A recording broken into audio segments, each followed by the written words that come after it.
I used to work at Killen's, and I had a really late night, and I overslept, and I took an Uber to the school that day. And I was late. I had to get sign in, but besides that, everything was very average that day.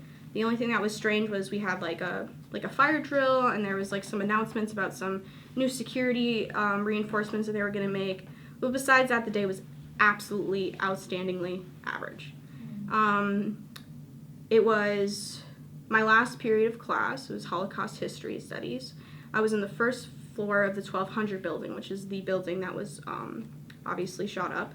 And it was about maybe 10 or 20 minutes before the bell. I was sitting on my phone because we had finished doing our lessons. I was scrolling through Instagram, and the only really thing I was thinking about was like how much I really needed to pee, and I had to go. But our school has these strange policies where it's like students are not allowed to traffic the hallways the first 15 and last 15 minutes of class because the classes are an hour and 30 minutes.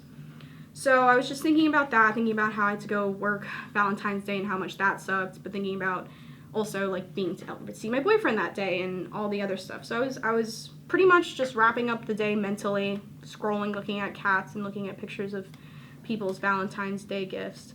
And then behind me, I hear 3 shots in the hallway, like the loudest noise you've ever heard, from the back of my head. And so we start looking around the room, we scan, and everyone kind of just pauses, but like gives this silent look to each other. And then someone says, "Is it a drill?" And I'm like, in my mind, it was like, absolutely not. Those are very real gunshots. And so at this moment, it was like basically like you shined a light on a bunch of cockroaches. Like all of them were scattering everywhere, different parts of the room. But there was 2 main parts of the room. There's essentially like the side, I guess this is a good way to describe it. See that door right there? So imagine the shooter's standing at that door. So there's people who are standing to the door over here so that they can't be seen, and then there's people standing in this corner. So we're all on the same side of the wall, pretty much divided. People are building barricades, and people are running and getting books. I myself have started walking towards the back of the classroom. Walking is kind of not really the term. I was bumping into shit and like knocking over desks. And then finally, the shots were getting like closer and closer, but you couldn't really tell that they were close. You just knew that you were around them because the whole like gunshots, they pretty much take up the entire, like every sound that you can think of completely just goes away. So you just hear the sounds. And then finally it got close enough to a point where you could hear like the pops in the room opposed to behind you. And at that point, I dropped to the floor, and I was at the back of the classroom. And that's when I started to like kind of like turtle crawl from like one side of the room to the other, where a bunch of the students were barricading themselves with things like a laptop cart and like a wooden podium and like one of the filing cabinets. And they made a little barricade. And the whole room started to fill up with smoke. It started to smell like fireworks. There was just shot after shot after shot after shot, continuous. And as you know, it's a semi, so it was going continuously. It wasn't stopping. It was basically like a shower. He sprayed the room from like just across. So imagine someone standing there, and so this half of the room that's standing close to the door isn't going to get hit because obviously the shooter is level with them. This entire room, part of the room, is getting sprayed and kids are getting injured. I myself not realizing I was one of those kids. So I finally make it to the back of the room. The room is still being sprayed. Kids are in one corner. Kids are in the other. I'm next to a few kids that I know. Finally, the gunshots stop. I see and I look up. Never do that. Never do that in a school shooting. I look up from behind this wooden podium that I'm now hunched over. And I see him. He's standing there in the window. Doesn't say anything. He's adjusting something, but he's just looking in, peering. He was wearing like a white shirt, like an artillery vest. I didn't actually know what gun that he had. I remember describing it to the police as a shotgun because it was the kind of gun you hold with 2 hands. And like he clearly had like some like he had a broken arm or sprained wrist or something you could see on his, and had a pair of glasses as well, like the classic school shooter look. Honestly, he looks into the classroom, says nothing, walks to the next one, keeps shooting the other classrooms. At that point, I can't hear anything, and I can see now And when I got to that corner, I initially couldn't, like, because of, like, I was just whiting out. Like, initially, I got to that corner and couldn't hear anything. The shots became too loud, and I think that's actually the reason that I went to pop up and look, because I couldn't tell if the shots were done or when they had started and when they were over. So once I started to get my vision back, I slowly started to get my hearing back, but for a good, what felt like 5 minutes, I had continuous, like, tinnitus. At this point, we're all very speechless and afraid. And the first thing I do is I start hearing, like, a voice. Like, I start hearing somebody, and it's my friend Alea, and she's hyperventilating, freaking out. She is hysteric, crying.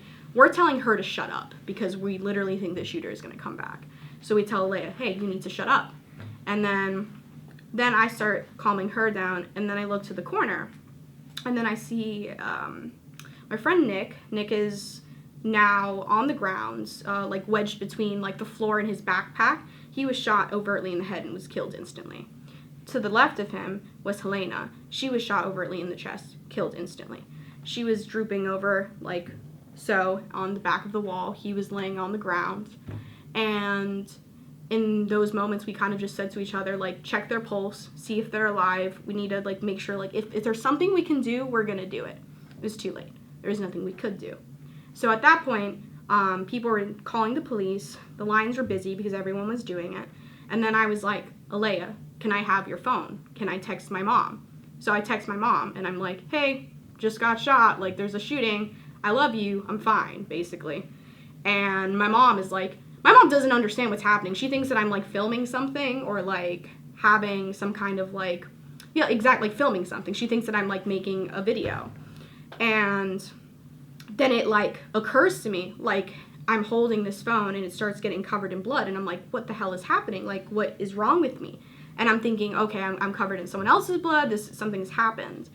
And then I, like, turn off her phone, and I see in the reflection, it's my face, and it looks nothing like my face. I have literally Carrie-style blood dripping down all the way down to my chest. My face is now, like, on one side 3 sizes, like, bigger. I have a huge black eye. I have, like, multiple, like, abrasions in my face because of shrapnel. And then I look down at my body, and I'm like, oh, fuck. Now we're actually in trouble. And I look down, and I've gotten shot. And I look above my left knee, and I see that there's a huge hole there. And I look at the rest of my legs, and there's, like little, like, holes in them, and then the little holes are covered in blood. So I started pushing down on them, and they started just, like, oozing, and then I left it alone. It took about, I couldn't tell you in time-wise how long it took for the SWAT team to get there, but it was pretty instantaneous. However, time moves very slowly at that point. So it really feels like 20 minutes till they get there, but I guarantee you it was less.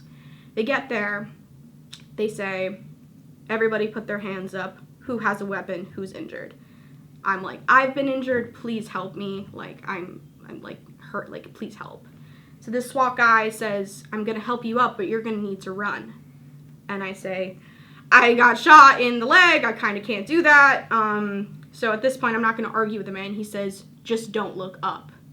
And at that point, I finally get to the door of the classroom where the shooter is shot through. I look at my desk. It's the craziest thing. It was like a film. But, like, I look at my desk, and my phone's there, completely untouched. And then I look at the right, but all these laptops have bullet holes in them. And then I look at my bag, it's completely untouched. And then I look at the rest of it, and there's blood everywhere. But then I look at my bag, and there's, like, this Valentine's Day balloon, like, hanging from it. And it was still inflated, and it wasn't punctured. The whole room was sprayed, but this balloon did not pop. I don't know what that means to me, but it means something. So I finally get out of the room. There's glass everywhere. There's 2 dead kids in the hallway. There's bullet shells pretty much everywhere. I get glass in my feet because I'm wearing sandals that day. And I have blood dripping all down, and I trip over a body, and I almost fall because I've gotten shot. And then I start running like I've never run my entire life. And I finally made it to what is called Pine Island Road. I saw this teacher that I used to wait for. Like, I was her waitress, and I was like, oh my God, is that you? And she made it out. And finally, I met with an ambulance. They cleaned me up, and I got sent to the hospital, and pretty much everything else is history.